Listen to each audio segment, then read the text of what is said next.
পরম প্রেমময় পরমদয়াল শ্রী শ্রী ঠাকুরের এতক্ষণ যারা নাম অমৃত সুধা পান করলেন, তাদের মানব জীবন শ্রেষ্ঠ জীবনের একমাত্র উদ্দেশ্য ঈশ্বর প্রাপ্তি।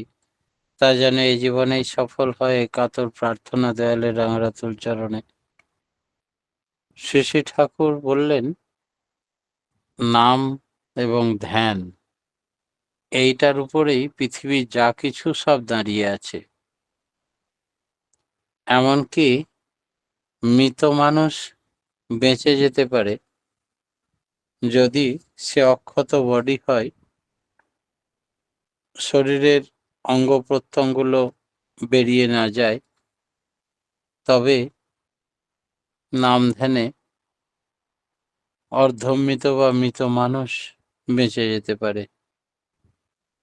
এই প্রসঙ্গে শ্রী শ্রী ঠাকুরকে একবার জিজ্ঞেস করছেন এক ভক্ত, ভক্ত মানে জ্ঞান গোস্বামীদা, যে ঠাকুর, নাম ধ্যান হসপিটাল আপনি একবার চালু করেছিলেন, এই নাম ধ্যান হসপিটালে নামের ভূমিকায় ছিল মুখ্য, তাতে অসুস্থ মানুষ, মরা মানুষ আবার বেঁচে যেত। এই ব্যাপারটা নিয়ে আপনি যদি নিজের শ্রীমুখ দিয়ে কিছু বলেন। শ্রী শ্রী ঠাকুর বললেন, আমরা কুষ্টিয়ায় একটা হাসপাতাল করেছিলাম, 30 থেকে 32 বেড বা শয্যা ছিল। যেসব রোগীদের আশা ছেড়ে দিত ডাক্তার এবং তাদের গায়ে হাত দিয়ে নাম করা হতো, তার ভেতর দিয়ে ভাইটাল আর্জ বা জীবনীয় আকুতি বেরিয়ে আসতো। যদি না সারে, সে কি বলবে, কে কি ভাববে, বা আদৌ বেঁচে উঠবে কিনা, সেরে উঠবে কিনা, এই দ্বিধাদ্বন্দ্ব লোক দিয়ে কিন্তু কিছু হবে না। একেবারে 100% গ্যারেন্টি ঠাকুর বলেছেন, নাম করলেই সেরে উঠবে। এই রকম পজিটিভ ম্যান, তারা যদি নাম করত আর দ্রুত ক্রিয়া হতো। নাম করলে ভাইব্রেশনের সৃষ্টি হয়, ভিতরে যেতে ধাক্কা লাগায়, তখন তাপ সৃষ্টি হয়, যেমন বৈদ্যনাথের আদেশ হয়।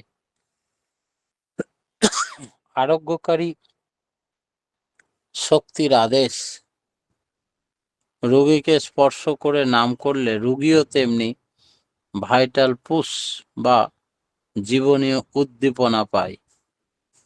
আলোচনা প্রসঙ্গের 15 খণ্ডে একথা চুনিদাকে শ্রী শ্রী ঠাকুর নিজে মুখে নামধ্যান হসপিটাল সম্বন্ধে বলেছিলেন। নামধ্যান ফল করলে কি হবে? নিকুঞ্জ বিহারী মিশ্রদা, নিকুঞ্জদা বলছেন,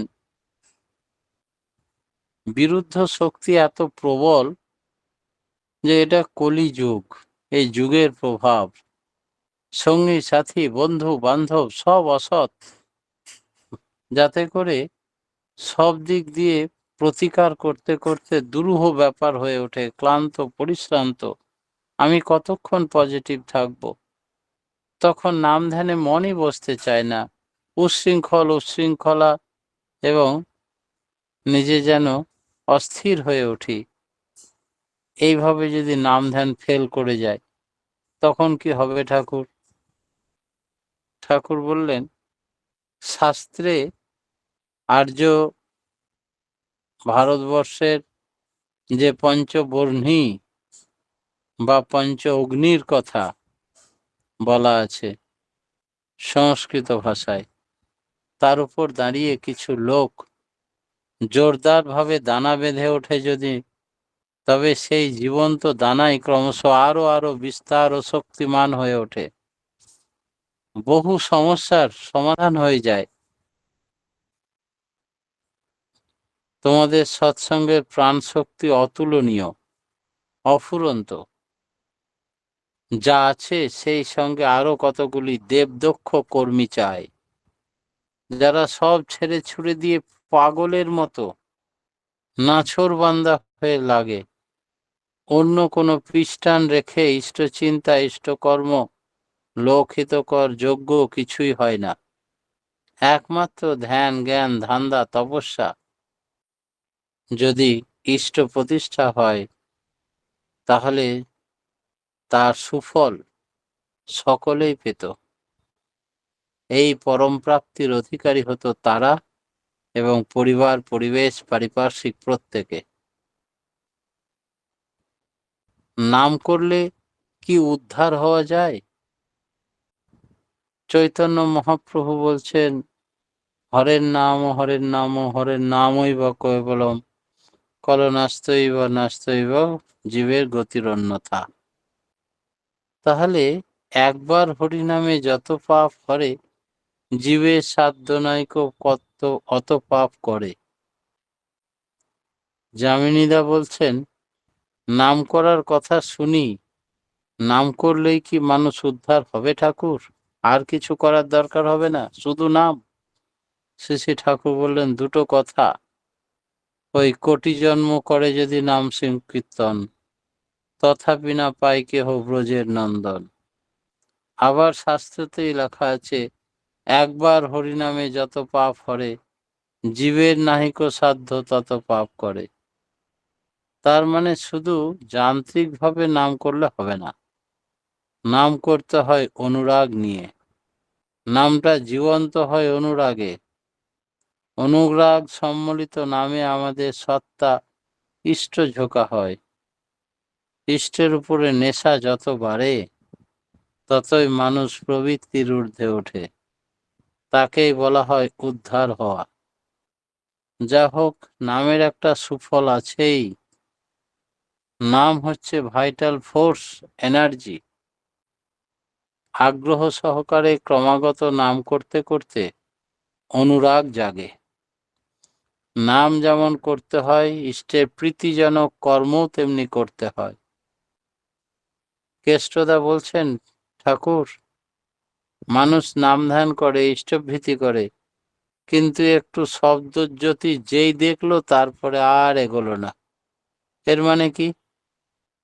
শ্রী শ্রী ঠাকুর বললেন, নেশা না হলে কিছু এগোনো যাবে না। নেশায় তো উপরে টানে, নামের নেশা, ধ্যানের নেশা যেন পেয়ে বসে। সময় সুযোগ পেলেই ধ্যান করতে বসবেন। এই নাম সর্বপ্রকারে কম্পনের মূল মরকজ। শ্রী শ্রী ঠাকুর জ্যোতি আশ্রমের বারান্দায় একদিন বসে আছেন। কেষ্ট ভট্টাচার্য তার সম্বন্ধে কথা তুললেন, নাম ধ্যান সম্বন্ধে। শ্রী শ্রী ঠাকুর, এই নাম হলো সর্বপ্রকার কম্পনের মূল।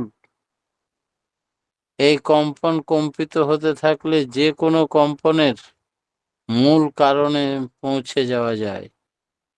সেই যদি আগে অন্য নাম নিয়ে থাকে, তবে এ নামে আগে করবে, পরে অন্য নাম আগে করবে, তারপরে এই নাম করবে। তাহলে সে পতিত হবে না, বরং গতিটার বা কারণটার দিকে সে যাচ্ছিল। এবার ফল ভালো হবে, কোনো ক্ষতি হবে না। মহাপ্রাণবর্ণ কল্পনাত্মক স্থগিতি উপর ধর। তাই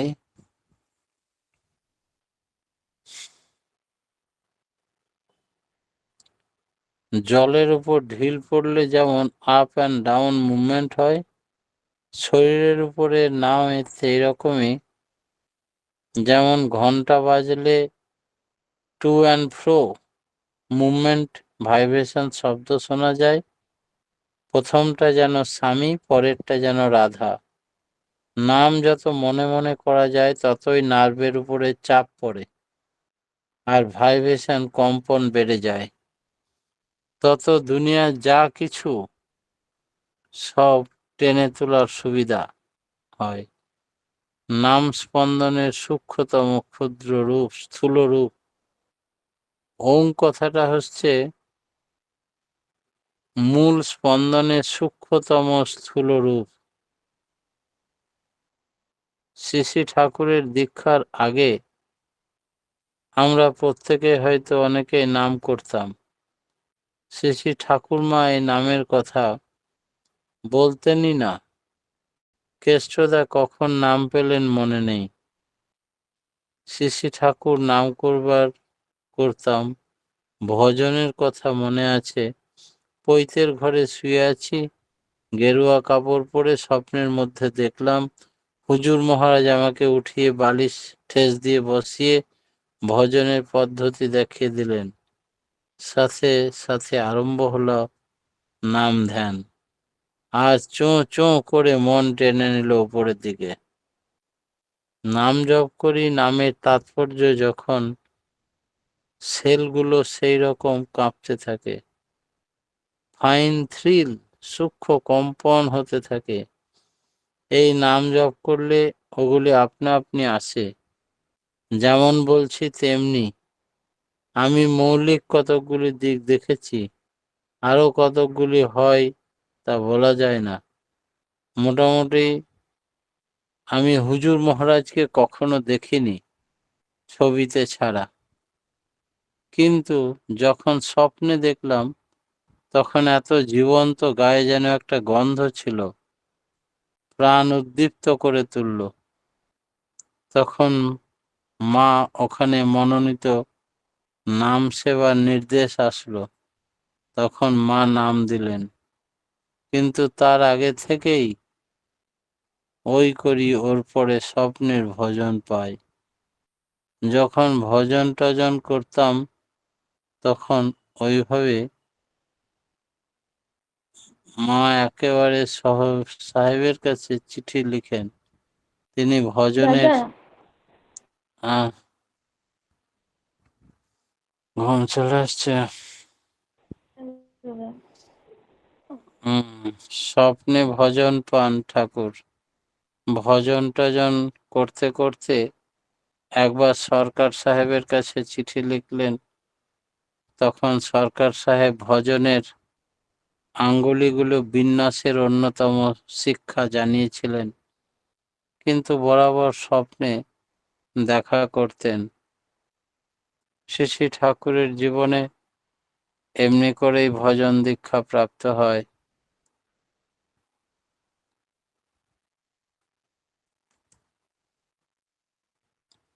শ্রী শ্রী ঠাকুরকে জিজ্ঞেস করছেন যামিনীদা, আপনি কখন নাম করেন আমরা ঠিক বুঝতে পারি না।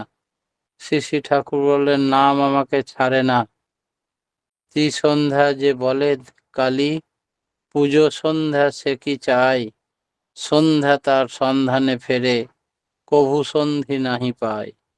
নাম করতে করতে নিঃশ্বাসের চাইতেও নর্মাল, স্বাভাবিক হয়ে যায় আমার বুদ্ধি, বৃত্তি, সব হচ্ছে ওই নাম ধ্যান ভজন সাধন। নর্মাল ওয়েতে স্বাভাবিকভাবে সব সময় হতে থাকে। ইচ্ছা করলেও বন্ধ করতে, রোধ করতে পারি না। খুব ক্ষিপ্রতা বেড়ে যায়, ঝমঝম করে নাম হতে থাকে, স্ফূর্তি জাগে শরীরে, কাজে খুব আগ্রহ আসে, এনার্জেটিক হয়ে থাকি। তেমনি তোমাদেরও বলি, তোমরা গোড়ায় ওই নিয়মিতভাবে নাম করো, পরে এমন নামে অভ্যস্ত হয়ে পড়ো যে নাম নামি অভেদ, নামী পুরুষ যেন পেয়ে বসে ভর করে। সব সময় নামের ফল কখনো পাওয়া যায় না। টাটানগর থেকে এক দাদা এসে ঠাকুরকে একদিন বলছেন, 24 ঘন্টা নাম করলে শরীরের মধ্যে একটা জ্বালা হয়। শ্রী শ্রী ঠাকুর বললেন, নাম জপ এমনই জিনিস যে স্নায়ুর উপরে চাপ পড়ে, সেই জন্য ধীরে ধীরে নাম বাড়াতে হয়। আর যতক্ষণ ভালো করে নাম না করা যায়, ফাঁক ফুকর দেবেন না। খাওয়া দাওয়া এমন করে করবেন যা পরিমিত, সহজপাচ্য, পুষ্টিকর হয়। আহার বিহার, চালচলন, কথাবার্তা, আচার আচরণ, সমস্ত কাজেই যেন সাহচর্য থাকে, ইষ্টমুখী হয়ে কাজ করতে হয়। তবে নামের সঙ্গে সঙ্গতি থাকা চাই ধ্যানের, ধ্যান চাই বাস্তব কর্ম। উজানে পাড়ি দেওয়ার মতো পরিবেশ এবং যুগের আবর্ত তোমাকে নিয়ে যাবে নিম্নমুখে, তুমি সব কিছুকে ভেদ করে যাবে ইষ্টমুখে। তাই উজানে চলতে হবে, মনের ধাঁচটা ঊর্ধ্বগতি ঊর্ধ্বমুখী করে রাখতে হবে। সাধন ভজন মানুষ যদি ঠিক মতো করে, তবে তার কুচিন্তা, কুসংস্কার, কুকর্ম সে করতেই পারবে না, মনেও আসবে না।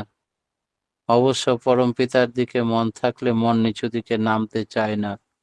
যারা নাম ধ্যান করে তারা কুচিন্তা করতে পারবে না, তারা সবসময় ঊর্ধ্বমুখী চিন্তা করবে। তার কারণ তারা উজানে চলা শিখেছে। পরম পিতার রাঙারাতুল চরণে প্রত্যেকের সার্বিক মঙ্গল প্রার্থনা জানি আজকের মতো আমার ক্ষুদ্র বক্তব্য এখানে শেষ করলাম। জয় গুরু।